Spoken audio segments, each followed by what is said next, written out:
Hey, what's up, guys? Welcome back to this hand wrapper build. Now, I've worked on it a lot since you saw it last time. I filmed it, or so I thought. That was operator error on me. I had the wrong camera settings on. I only got about 5 minutes of about 2 hours of me working on it. So, here's where we're at.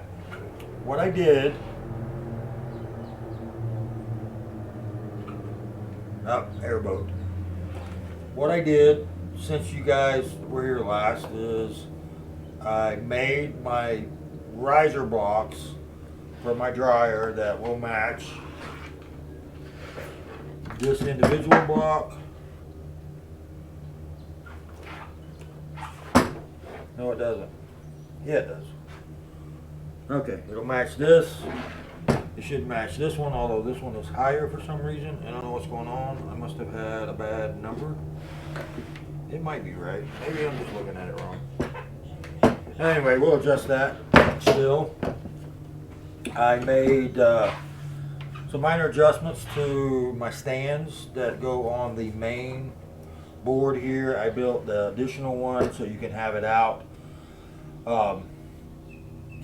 Support the tip, support the butt. Wherever you're wrapping here, you've got rod going one way or the other. I finally got my thread carriage parts in. The problem I was having was these conical springs that fit on a 1/4 20 bolt, which this is just 1/4 20 all thread.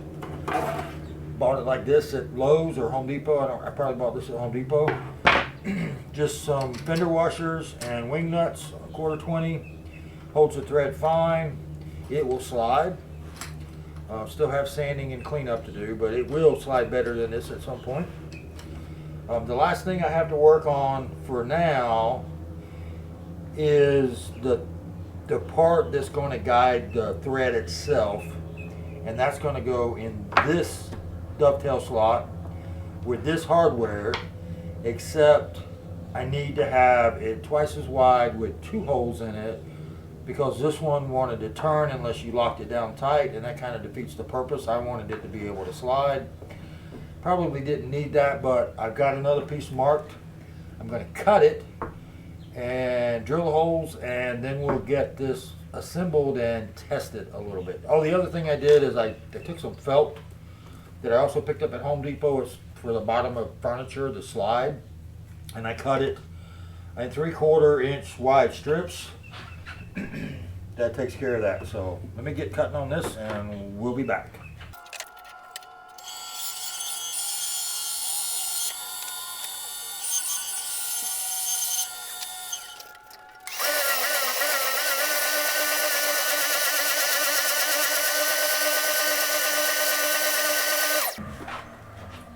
Alright, got that cut. It's double width of this one. So I'm going to mark my holes.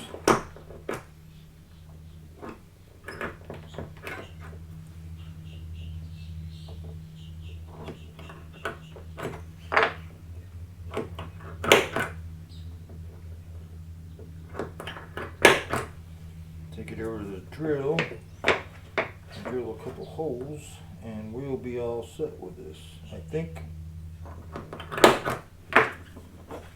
Okay, so this will work, I hope.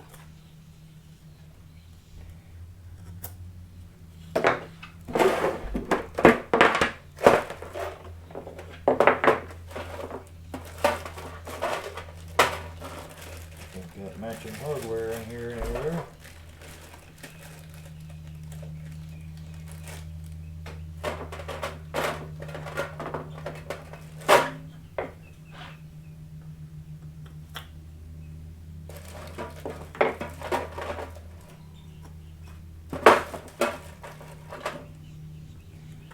Okay, so we're just using the match fit dovetails. And we need a washer, a nut for adjustment.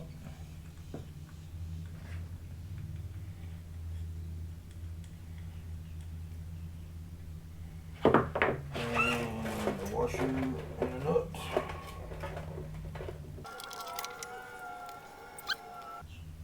Drilled that one too big.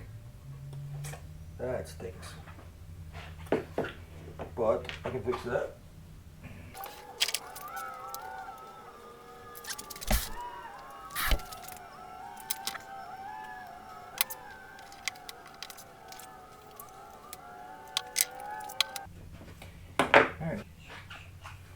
Alright, last thing is to glue in, or to stick these in and trim them. I've been bending them in here to try to get them to stay. Keep popping out, but I think once I peel the backing off and stick them in there, they'll be fine.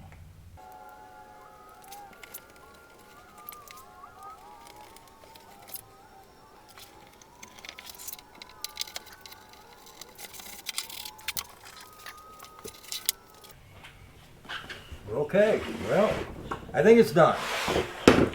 It's the prototype. It's not perfect. I guess the last thing we need to do is get a rod out here and see if we can put a wrap on it. So don't go away.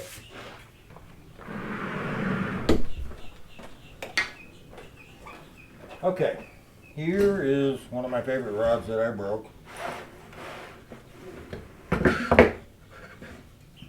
Seems to sit in there okay.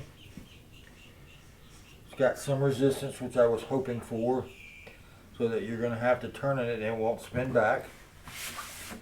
So let's grab some wrapping tools.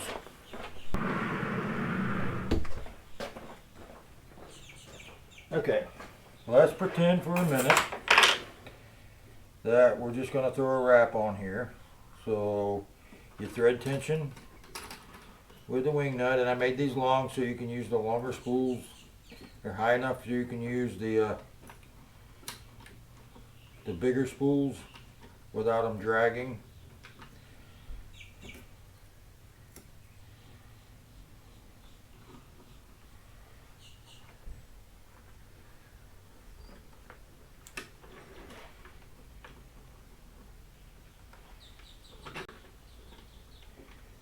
Set your tension, the wing nut works well enough. Now it's going to go through the cut hook and up here on the rod.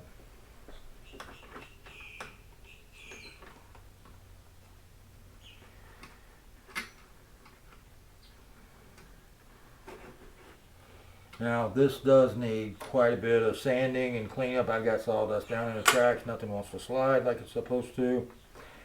This is the first time I've tried wrapping something with it. So we'll see how that goes. But you guys know me. I'm going to show you the good, the bad, and the ugly. And this might be ugly. So I wanted this to be able to slide. Now that's going to need some sanding and some... I'll probably put some paste wax in there. But if I'm going to do a wrap...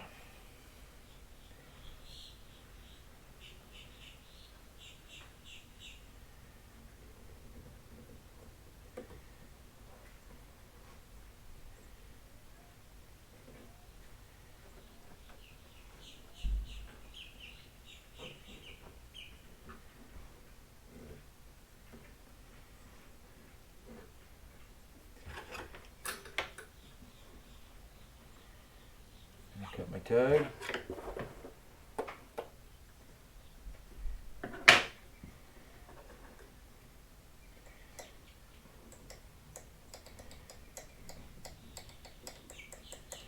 So it's functional as a wrapper.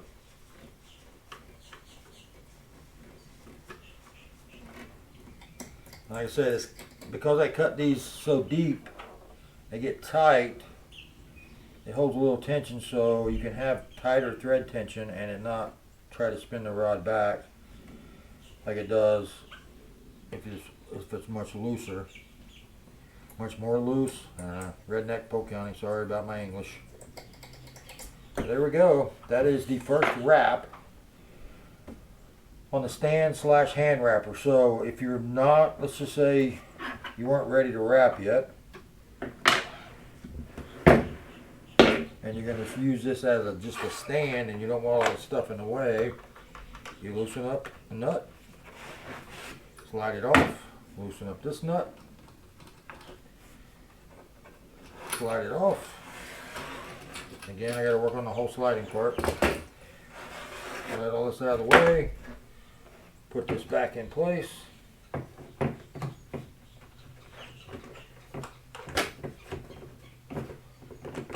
Come on, slide with me here. There we go. If you needed longer distances, you can slide it out past. You get it where you want it. You want to start building. Now the other thing that I normally have on my stand are marks. I do have a stick-on tape measure that I thought about putting on here. I'm not sure if I'm going to do that yet, but this is a functional stand / hand wrapper. Like I said, I got less than a half a sheet of plywood in it. You can buy from any of the big box stores. You can do this with the Match Fit hardware. I've got probably $10 worth of stuff off on Amazon. I'll put a link down in the description. I don't remember how much it was, but I bought a couple kits, so I have to figure out which one I actually used. I use it here for other things anyway. In fact, that's how Santa and his reindeer stayed on the balcony upstairs over Christmas. But I think it's functional. I think you can build this. It's not that hard. I know it took me forever, but you know how my crazy mind works, and I want to do it perfect. The only other thing I might add, and I know I talked about it, I just haven't figured out how I want to do it yet, is a removable butt piece here and low stand to hold this so you can set triggers perfect. I don't know that that's necessary, but again, you guys know how my brain works. But anyway, that's it for the DIY hand wrapper. Like I said, any of the links, like I said, anything that I bought, I'll try to put links down in the description so you can find them to replicate this. Most of the materials came from Home Depot on the hardware aisle. The only thing that didn't was these conical springs. I couldn't find them locally. I had to order them from Amazon, and I had to order a couple different times because the first ones were too small. They wouldn't go through the quarter 20.